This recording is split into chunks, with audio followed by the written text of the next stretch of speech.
Assalamualaikum warahmatullahi wabarakatuh. Waalaikumsalam warahmatullahi wabarakatuh. Al-Fatihah ila hadratin Nabi Muhammadin Mustafa Rasulullah Sallallahu alaihi wasallam. wa walidina wa masyayikhina wa muallimina wa asatidina, khususan muallif hadha kitab Syekh Muhammad Nawawi di Ummah al-Jawi al-Batani, wa khususan muassis hadha al-majlisi wal masjidi.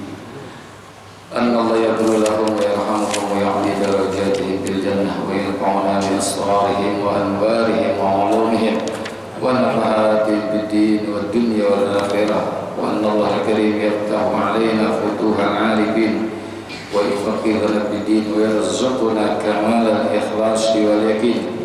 وإلى حضرة النبي شيء لنا ولهم. الفاتحة. أعوذ بالله من الشيطان الرجيم. بسم الله الرحمن الرحيم. الحمد لله رب العالمين الرحمن الرحيم مالك يوم الدين. إياك نعبد وإياك نستعين اهدنا الصراط المستقيم صراط الذين أنعمت عليهم غير المغضوب عليهم ولا الضالين. Bismillahirrahmanirrahim. Alhamdulillahi rabbil alamin, wassalatu wassalamu ala sayyidina wa maulana Muhammadin wa ala alihi wa sahbihi ajma'in, amma ba'du. Ma'asyiral muslimin wal muslimat, hadirin bapak, ibu jamaah majlis tahlim yang semoga kita semua dimuliakan Allah, wabil khusus para asatizah, para guru, sahibul fadilah, guru kita Bapak Kiai Haji Dr. Andes Muhammad Ja'far, Kiai Zulfa Mustafa Muqarrabin Yusuf, dan juga Akhil Bilal Ustaz Abdul Hamid Mustafa Al-Hafidh, dan segenap pengurus Masjid Baitul Abidin Akhirah wa Ya'un, dan juga pengurus Majlis Ta'lim Ukhuwah Islamiyah Bapak Haji Asrain, Ustaz Haji Muhammad Tahir, dan seluruh para orang tua yang hadir, yang semoga hadirnya guru-guru kita, orang-orang tua kita pada majlis ini menjadi menambah turun rahmat Allah SWT. Bacaannya sampai di mana? Di mana nih? Saya lupa nandain terakhir. 116 apa ya? Wa bisanadil muttasili ilal imami muhaddisi rahimahullahu ta'ala wa adaman naf'a bihi wa bi barakati ulumihi wa bikum fid daraini amin. Qala radhiyallahu anhu wa qala alaihi salatu wassalamu man lam yahzan li mautil alimi fa huwa munafikun qalaha salasa marratin. Dan bersabda Nabi sallallahu alaihi wasallam, siapa saja orang yang tidak bersedih dengan kematian orang alim, maka yang tidak bersedih itu adalah orang munafik. Diucapkan oleh Rasulullah salasa marrat, sebanyak 3 kali. Ya, mestinya kita ada keprihatinan dengan meninggalnya orang alim. Karena kalau orang alim sudah meninggal, beliau juga membawa ilmunya, berarti cahaya itu sudah hilang sedikit demi sedikit. Kan al-ilmu nurun, ilmu itu adalah cahaya. Sekarang kita sudah saksikan banyak sekali ulama-ulama yang sudah dipanggil oleh Allah Subhanahu wa ta'ala. Dan yang kedua, ulama itu sebagai pagar buat kita. Pagarnya pagar yang kokoh. Ulama-ulama tempo dulu adalah ibarat pagar yang kokoh.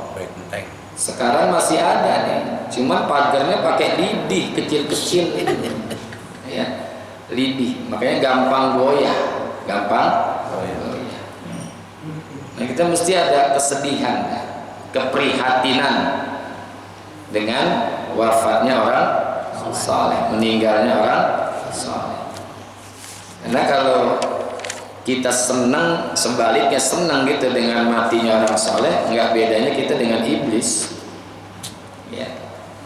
Karena kata ulama, la mautul alimi ahabbu ilal iblis min mauti mi'ata abidin.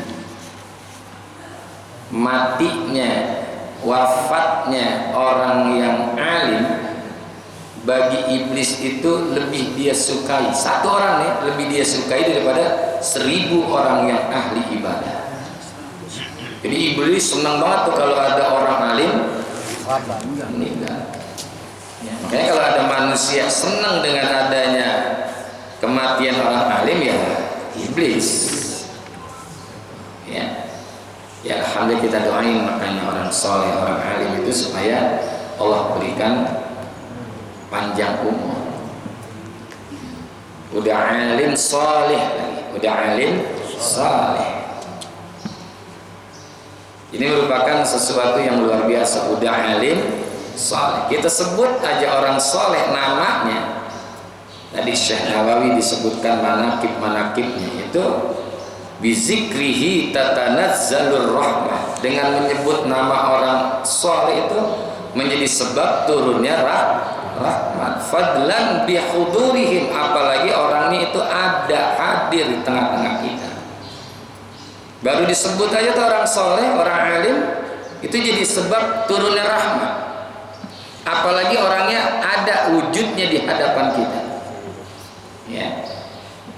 Makanya perlu juga kita menceritakan, menyebutkan kepada anak-anak kita itu orang-orang soleh, orang-orang alim, manakib-manakibnya. Ya, biasanya tadi itu Syekh Nawawi Al-Bantani disebutkan. Itu jadi sebab turunnya rahmat.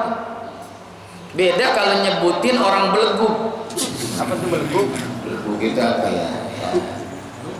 Itu udah enak aja udah. Kita disebutin nama orang sableng itu udah enak. Orangnya ada di depan kita, bukan enak lagi, muntah. Ya. Makanya Nabi sampai menegaskan kalau tidak sedih dengan wafatnya orang alim, meninggalnya orang alim, munafikun. Munafikun. Munafikun. Munafik orang. Apa itu munafik? Izharul iman wa kitmanul kufri. Menampakkan keimanan tapi menyembunyikan kekufuran. Tampangnya doang kayak orang bener, tampangnya jogrogannya kayak orang bener gitu, tapi hatinya di sini ada kemunafikan. Ya, dalam hatinya rasain, ya rasain di dalam hati ada ucapan tuh, rasain tuh dia mati, ya. Nah, itu izharul iman wa kitmanul kufri, menampakkan keimanan tapi menyembunyikan kekufuran. Itu definisi munafik. Makanya orang munafik itu lebih parah daripada orang kafir. Ya, innal munafiqina fi darkil asfali minan nar. Sesungguhnya orang munafik itu nanti tempatnya di paling bawah daripada api neraka. Neraka yang paling atas aja nih, neraka yang paling atas nih. Kalau ada manusia diceburin ke neraka yang paling atas, itu diceburin jatuhnya itu bunyi gusra 40 tahun. Diting 40 tahun baru gubrak. Itu 40 tahun. Itu yang paling cetek. Yang paling cetek. Makanya orang munafik di paling bawah sekali, aspal. Itu kan aspal kan jadi bahasa Indonesia tuh. Aspal itu tempat yang paling bawah. Sufla al-yadul mulia khairun min yadis sufla. Oke, aspal itu paling bawah sekali dah. Aspal minan nar. Banyak orang-orang yang senang kalau ada orang alim itu meninggal dunia, dia munafik dia udah. Ya, munafik. Ya. Tampangnya doang kayak orang Islam, kayak orang bener, tapi dia punya sifat-sifat kemunafikan. Ya, mestinya ada kesedihan lah. Jangan sampai nih sebutan Rasulullah 3 kali ada pada diri kita nih, munafik, munafik, munafik. Kalau sekali aja sih mendingan dikit, ini sekali aja juga udah berbahaya, apalagi sampai 3 kali. Salah samarat, ya, marat itu katanya kali. Salasa 3, marat kali. Makanya ada tempat kita belanja namanya Alfamarat. Berarti kita belanja 1000 kali belanja. Alfamarat. Alfamat. Alfamat. Nah, itu Alfamarat. 1000 kali. Rasulullah nyebut 3 kali. Kalau sudah disebut 3 kali, berarti penegasan, betul-betul dia itu orang munafik. Ditegaskan sampai 3 kali. Ini hadis ini suka disebut, ditulis di rumah orang-orang tuh, man lam yahzan. Tapi kalau di sana saya lihat pakai ba bimautil alim, ya, bahwa munafikun, siapa yang tidak bersedih dengan matinya orang alim, maka dia adalah orang munafik, ya, orang munafik, bukan kafir tapi munafik. Lebih berbahaya daripada kekufuran. Kemunafikan itu lebih berbahaya daripada kekufuran. Karena kalau ngadepin orang yang kufur mah gampang, kita nandain gampang, tapi munafik kan susah. Rasulullah ketika berjuang mendakwah ini kan paling sulit ngadepin orang munafik. Ngadepin orang munafik itu susah, ya. Menggunting dalam lipatan, kan istilahnya begitu kan, menggunting dalam lipatan, memukul dari belakang, kita nggak tahu, katanya kira-kira bener ya katanya munafik, ya kan. Tanda-tanda munafik itu banyak tuh. Ayatul munafiki salah diantaranya sebenarnya itu, iza haddatsa kadzdzaba wa iza wa'ada akhlafa wa iza tumina khana. Itu hadis-hadisnya banyak tentang orang munafik. Tempatnya paling bawah daripada api neraka. Masih mendingan orang Yahudi, orang Nasrani, itu neraka yang paling bawah itu orang munafik. Nauzubillah. Wa qala alaihi salatu wassalam, kita habisin nanti masuk bab yang berikutnya. Iza matal mayyitu taqulul malaikatu. Dan Nabi sallallahu alaihi wasallam, iza matal mayyitu, apabila seorang mayit telah mati, taqulul malaikatu, maka berkatalah salah satu daripada sekian banyak malaikat, ya. Wal muradu ma qaddama wa yaqulun nasu ma khalafa. Apabila ada mayit telah mati, maka malaikat itu mengatakan ma qaddama, apa yang telah engkau persiapkan daripada amal-amal soleh, ya, apa yang telah engkau persiapkan daripada amal-amal soleh. Wa yaqulun nasu ma khalafa. Kalau orang manusia ucapannya lain dengan malaikat, ma khalafa, apa yang telah engkau tinggalkan dari warisan. Kalau malaikat, ma qaddama, apa yang telah engkau persiapkan daripada amal. Jadi amal ini yang menjadi persiapan, karena nanti kita ketika mati ini akan diikuti oleh amal, bukan membawa amal nih. Kalau membawa amal enak, kita bawa aja sembahyang, puasa, zakat, ngaji, itu membawa amal yang bagus-bagus. Tapi karena diikuti, maka semuanya ngikut. Yang bagus ikut, yang jelek juga ikut, gitu. Yang bagus ngikut, yang jelek juga ngikut. Tiada lagi gunanya harta kawan, karib sanak saudara, jikalau ada amal di dunia, itulah hanya pembela kita, ya. Jadi yang bisa membelain kita itu adalah amal, ya. Ketika ada orang meninggal, Pertama, keluarga. Yang kedua, harta. Yang ketiga, apa lagi? Amal.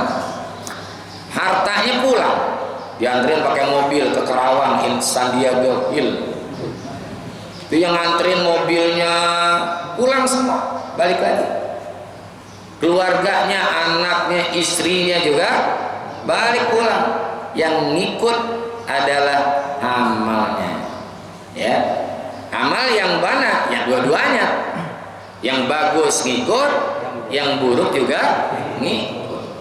Faman ya'mal misqala dzarratin khairan yarah wa man ya'mal misqala dzarratin syarran yarah. Siapa orang yang melakukan amal kebaikan khairun, ya, dia akan melihat. Wa may ya'mal misqala dzarratin syarran, yang jelek juga sekecil apapun dia akan melihat. Makanya faman sakulat mawazinu fa huwa fi 'isyatir radiyah wa man khaffat mawazinu fa ummuhu hawiyah.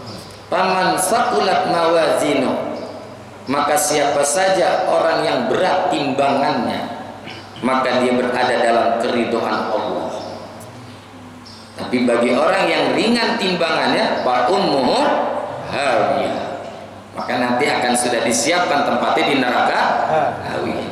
Keuntung orang-orang yang gemuk tuh untung, karena dia berat timbangannya dia. Punya istri gemuk, alhamdulillah berat timbangannya. Ya berat timbangannya. Bukan timbangan badan, timbangan amal. Dan amal itu bukan dilihat banyaknya, tapi bagusnya.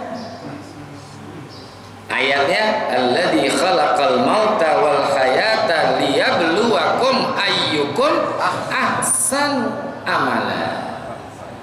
Hadisnya khairun nas man tala umruhu wa hasuna amaluhu. Jadi amal itu dilihat bukan banyaknya. Yang pertama adalah bagusnya. Bagusnya. Udah lebih bagus, banyak lagi, lebih bagus lagi. Jadi yang dilihat, yang diperhatikan dari amal itu bukan banyaknya saja, tapi yang terpenting adalah bagusnya. Yang kedua, rutinnya. Khairul a'mali adwamuha wa in qalla. Sebaik-baik amal mudawamahnya, terus menerusnya, continue, meskipun frekuensinya sedikit. Asal terus menerus baca Quran ba'da maghrib 1 ain, tapi terus besok 1 ain, besok 1 ain, besok 1 ain, besok 1, terus dirutinin. Itu masih lebih bagus daripada 1 juz atau 2 juz tapi besok libur. Betul nggak? Sedekah sehari 5.000, 10.000, asal rutin tiap hari. Itu masih lebih bagus daripada 1 juta besok libur. Gitu. Yang jelek yang kagak sedekah. Jadi kalau amal itu dilihat yang pertama apa tadi? Bagusnya. Dan yang kedua, rutin. Terus beda dengan zikir. Kalau zikir yang dilihat banyaknya, bukan bagusnya. Banyaknya. Ayatnya, ya ayyuhalladzina amanu zkurullah zikran katsira, banyaknya. Mau yang model kayak apa zikir udah cakep. Ya. Tapi asal banyak gitu. Zikran katsira, ada zikir, tahlil, tahmid segala macam itu, ya kan? Tasbih. Yang penting banyaknya kalau zikir itu. Ya bukan sekedar bagusnya, tapi banyaknya. Kalau amal, bagusnya dulu yang diperhatikan. Kalau zikir itu banyaknya. Ya banyaknya. Nah, kayak ngaji ini bukan dilihat banyaknya, tapi terusnya. Nah, rutin nih. Asal sekarang ngaji di sini berapa jam sih? 1 jam atau setengah jam. Meskipun seminggu sekali, ini asal rutin. Nah, bagus. Ya bagus ini. Jadi ini malaikat ini nanya nih, ma qaddama, apa yang dipersiapkan? Ya. Apakah dia itu orang soleh atau bukan? Itu malaikat nanya juga. Ahuwa solihun? Apakah dia orang soleh? Maka kalau dia orang soleh, panastaghfirulahu, maka kami akan memohonkan ampun untuknya. Jadi diajak tuh malaikat-malaikat yang lain, kalau dia orang soleh, mari kita sama-sama memohonkan ampun untuk orang soleh. Maka untung tuh jadi orang soleh. Bukan hanya manusia yang sedih terhadap meninggalnya orang soleh, malaikat juga sedih. Panastaghfiru lahu, maka kami mohonkan ampun untuknya. Ya, dia mohonkan ampun. Wa yaqulun nasu ma khallafa, mapi manusia itu ngomong, orang yang hidup nih, kalau ada yang meninggal, ma khallafa, apa yang dia tinggalkan daripada warisannya. Dia ninggalin warisan kagak? Nah, kalau manusia nanyanya warisan, ya. Kalau manusia itu yang dipentingkan adalah materi. Tapi kalau malaikat yang lebih pentingkan adalah amal-amal. Kalau manusia al-malu wal mayyal, harta, keturunan, ya, harta dan keturunan. Dia ninggalin bini enggak nih, cakep apa kagak? Itu manusia tuh biasanya tuh, ya. Iya. Nih, itu kalau manusia pertanyaannya apa yang dia tinggalkan daripada warisan. Khalafa itu maknanya khalifah, ya, khalifah yang diberikan kekuasaan, maknanya yang ditinggalkan, ya, yang ditinggalkan. Khalifah yang ditinggalkan oleh rasul pengganti juga bisa. Tapi kalau di sini khalafa adalah yang dimaksud apa yang ditinggalkan dari warisannya. Jadi kepentingan manusia urusannya duniawi, kalau malaikat urusannya ukhrawi, amal-amalnya. Kalau manusia adalah harta dan keluarganya, mayal, mal gitu ya, harta itu mal. Beda tuh. Di malaikat itu nanti akan bertanya kepada malaikat yang lain tentang kematian seseorang itu, apa yang dia bawa, apakah bawa amal baik atau amal buruk. Kalau bawa amal baik, panastaghfirullahu, kami mohonkan ampun. Kalau manusia nanyanya tentang masalah duniawi, ya, apa yang ditinggalkan, warisan, ya, warisannya, hartanya, ininya, ya. Jadi repot. Karena urusan warisan itu kan dibagi setelah orang itu meninggal. Kalau ada warisan, orangnya belum meninggal tapi anaknya udah pada minta dibagikan, nah berarti itu anak orang ajar tuh. Berarti pengen supaya orang tuanya lebih cepat mati, ya, lebih cepat mati. Nanti setelah orang tua itu meninggal baru bagikan warisannya.